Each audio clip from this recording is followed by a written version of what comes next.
Just when it comes to the whole political context of things, I'm a bit of an old cynic, you know, and I just feel that within politics it's kind of this ongoing cycle where, you know, we have Indigenous people in Australia, you know, doing what we feel needs to happen to have, you know, particular issues addressed and addressed properly, and we seem to come up against the same issues, the same brick walls.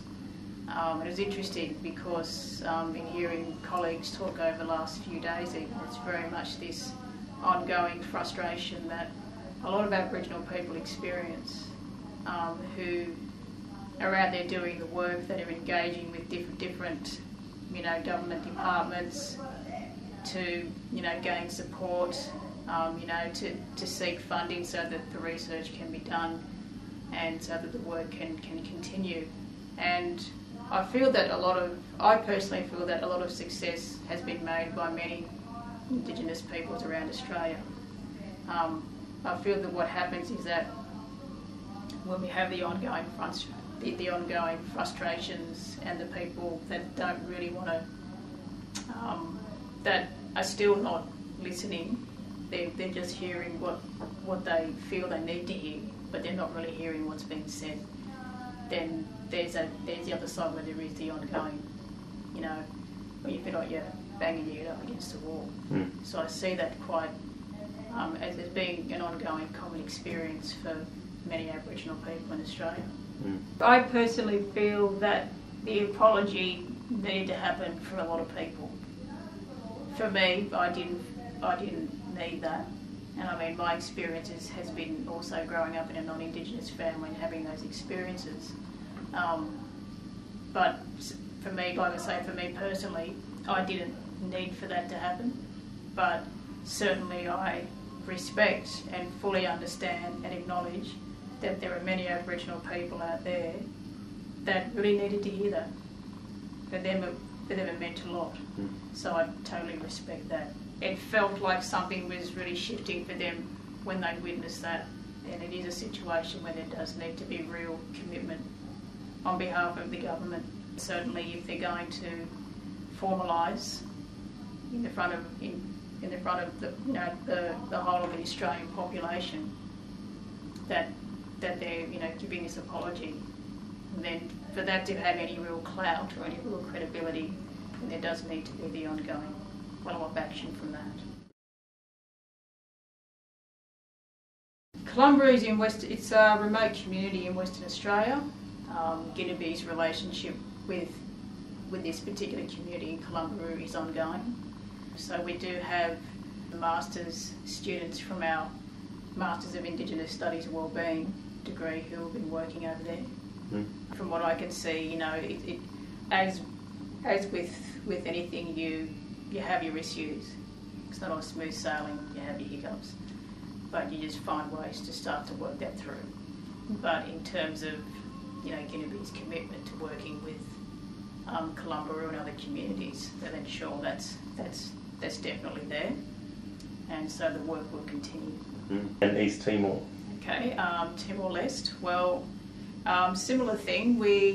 I haven't been over there as yet. Judy's done some work over there, and has other staff here, a few other staff members.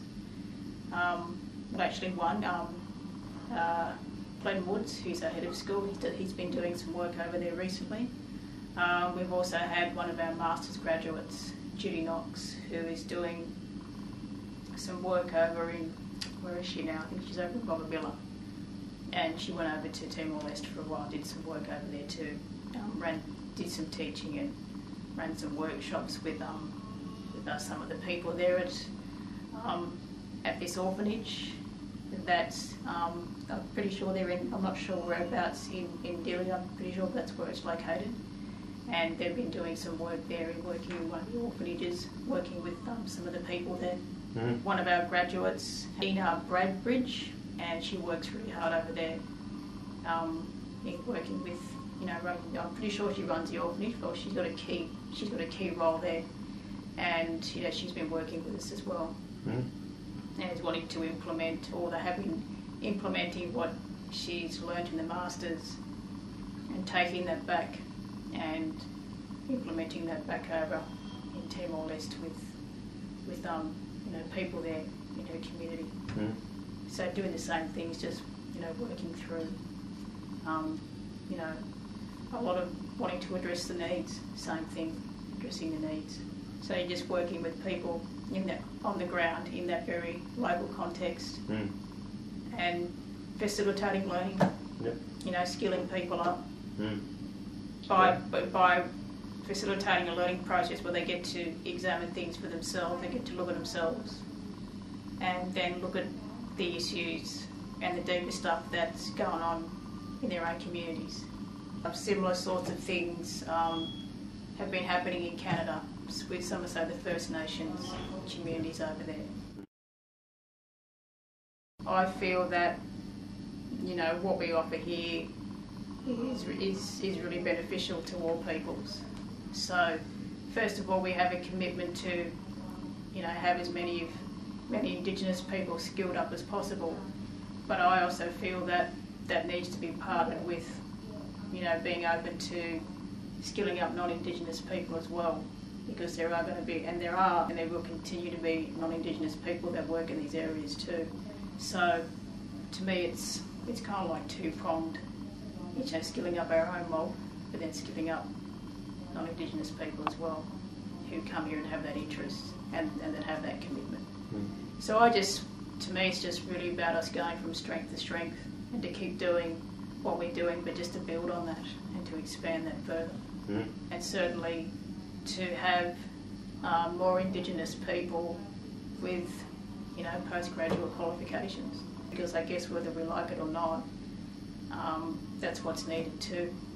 If you want to go and work in different areas, or if you want to be in a position where people are going to, I guess, take you more seriously, where there can be more doors that open, an Aboriginal person with postgrad qual is a good thing. What we teach, or the way in which we approach our teaching within trauma and healing, for example, how that's based on looking at more than just the professional, it's combining the professional with the personal. So we have our professional approach, we're academics, and we disseminate information and we engage people intellectually, but it's also looking at, but it's not just that, we engage people beyond that to start just kind of feel from here a bit and to engage in a way where they start to learn more about themselves. So they're not just learning about information, they're not just regurgitating, but in fact they're being required to say, okay, well, I'm learning all about, healing childhood traumatisation. I'm learning all about trans and intergenerational trauma. Where do I sit in this? Where do I sit in this with a context that clearly has aspects that involve the deeper human experience? It's not just about being able to gauge a formula. Not that those things aren't valuable, because they are, but it's just looking at it saying, well, when we're talking about teaching in trauma and healing and we're examining that, it's not just about the professional, it's about us. And the stronger and the clearer that we get to understand ourselves, the better equipped we are to work with others.